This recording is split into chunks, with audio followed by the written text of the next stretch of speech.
Bodies found in Gully.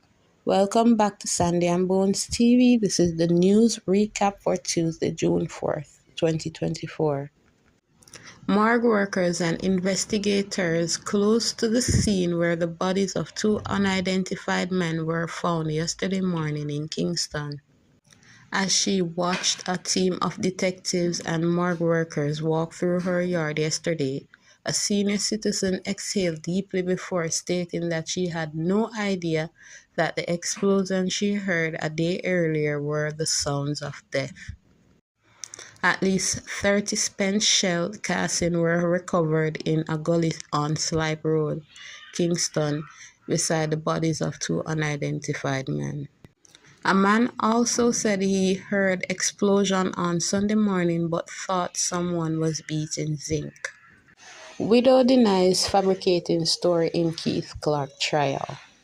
The widow of slain chartered accountant Keith Clark has questioned why none of the alleged gunmen who the defense claimed were on her property the night her husband was killed was caught or shot. Nothing that the Army is there to defend Jamaica. Retired Senior Education Officer Dr. Claudette Clark further asks why her husband was the only one killed by the Army if gunmen were on her premises. Transport Minister Darrell Vaz says pending legal review, he'll recommend an immediate ban on operation of ride-sharing applications in Jamaica. The move comes after a call from the Jamaica Constabulary Force saying rideshare companies are not regulated in Jamaica. And for the entertainment news, Valiant challenges TVJ's reporting of arrest for unpaid traffic tickets, but TVJ later confirms accuracy as Valiant is seen leaving police station. It's believed Valiant, who was involved in the accident on Sunday, which resulted in Health Minister Christopher Tufton being knocked off his bicycle in St. Andrew, was arrested today. Police sources have told Radio Jamaica News that Valiant's license was run through the system on Sunday, as is routine for anyone involved in a traffic accident. That's when police discovered that a warrant was issued for his arrest because of his outstanding traffic tickets. 18-year-old needs $31 million to help fight bone cancer. 18-year-old Tyra Chambers of the Mona High School had just made a trip to the United States Embassy in Kingston, where the consular officers denied her a visa to travel overseas for medical treatment. When they denied the visa, I was just like, okay, God is gonna work it out, Chambers told the Star. The teen's strong faith has been key to dealing with the massive health challenge she has had to deal with since being diagnosed with a rare form of bone cancer 2 years ago. Prior to getting the dreaded osteosarcoma diagnosis, Chambers recalls feeling a small painless lump in her right leg. The cancer was only discovered during a routine visit to the doctor. My belly was hurting me, so I went to the doctor for that and I just showed the nurse. I remember a lady said, "I really that you come, doctor, for? My belly ache and for your foot."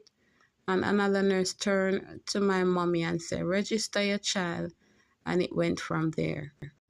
To this day, I am in shock. I still can't believe this is happening to me, Chambers told the Star, unable to hold back her tears. Now, Chambers has a large swelling on her leg and relies on crutches to get around.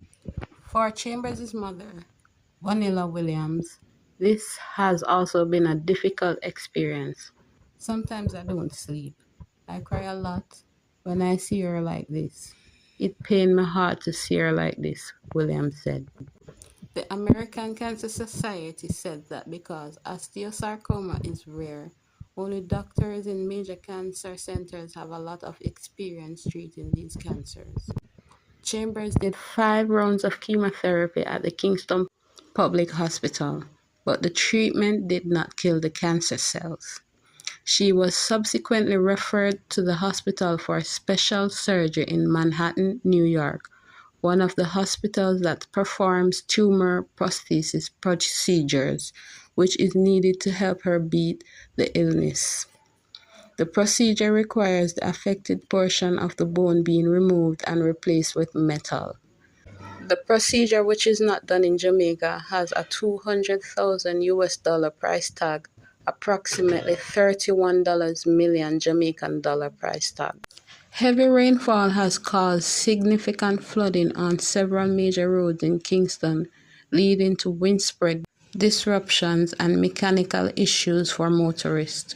Reports indicate that Spanish Town Road, Washington Boulevard, and Marcus Garvey Drive are among the most affected areas. That's it for the news recap. Thank you so much for watching. Please remember to like, comment, share, subscribe, turn on the post notification bell so you can get notified whenever we upload. It's your girl Sandy. Thank you so much for watching.